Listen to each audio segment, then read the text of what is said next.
गोवा के शिरगांव में आयोजित लहराई यात्रा के दौरान दर्दनाक हादसा हो गया, जहां भगदड़ मचने से 7 लोगों की मौत हो गई और 80 से ज्यादा लोग घायल हो गए। ये हादसा तब हुआ जब बड़ी संख्या में श्रद्धालु पारंपरिक यात्रा में हिस्सा लेने के लिए इकट्ठा हुए थे। भारी भीड़ के बीच अफरा तफरी होने लगी, जिससे भगदड़ मच गई। इसके बारे में मैंने स्टेट एडमिनिस्ट्रेशन को इंक्वायरी करने का रिपोर्ट किया है। इस तरह का इंसिडेंस यहाँ पे और कहीं पे भी न हो, इसलिए हमारी पुलिस और डिपार्टमेंट पूरी चिंता करती है। हमने यहाँ इंसिडेंस नहीं होना चाहिए, इसलिए मेरे पीडब्ल्यूडी पुलिस डिपार्टमेंट और स्थानिक लोगों के सहकार्य में इस तरह के आगे न हो, इसलिए प्रिकॉशंस हम लेंगे। Honourable prime minister Narendra Modi ji का खुद होकर सुबह सुबह फ़ोन आया, उन्होंने इस इंसिडेंस के बारे में पूछताछ की और बाकी सहकार्य करने की उन्होंने आशा व्यक्त की।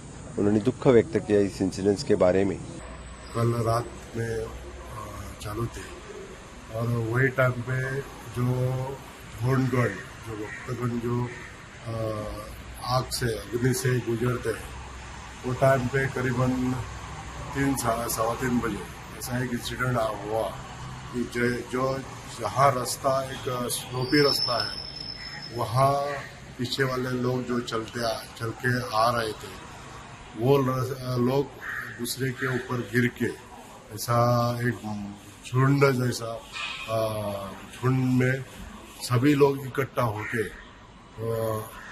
जो लोग उनके ऊपर पड़ गए और नीचे रह गए, उनको ऐसा सफोकेशन होके कई लोगों का इधर थोड़ा सा इंसिडेंट हुआ है। लहराई यात्रा क्या है, अब हम आपको ये बताते हैं। लहराई देवी एक पूजनीय हिंदू देवी हैं, जिनकी मुख्य रूप से गोवा में, विशेषकर दक्षिण गोवा के शिरोड़ा गांव में पूजा की जाती है। लहराई देवी यात्रा को शिरगांव यात्रा के नाम से भी जाना जाता है। ये गोवा का एक प्रमुख धार्मिक और सांस्कृतिक उत्सव है, जो हर साल बिचौलिम तालुका के शिरगांव गांव में लहराई देवी के सम्मान में मनाया जाता है। ये यात्रा कई दिनों तक चलती है।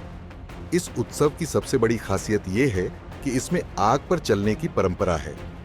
ढोंड कहे जाने वाले श्रद्धालु जलते हुए अंगारों पर नंगे पांव चलते हैं। ये अनुष्ठान उनकी आस्था और आध्यात्मिक शुद्धता का प्रतीक होता है।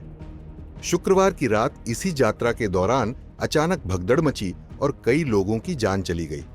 घायलों को स्थानीय अस्पताल में भर्ती कराया गया है। पुलिस की शुरुआती जांच के मुताबिक माना जा रहा है कि बिजली का झटका लगने की बात की अफवाह के फैलने की वजह से यात्रा में मौजूद भक्तों के बीच भगदड़ मची है। हालांकि इस घटना को लेकर अभी जांच जारी है। न्यूज़ तक ब्यूरो।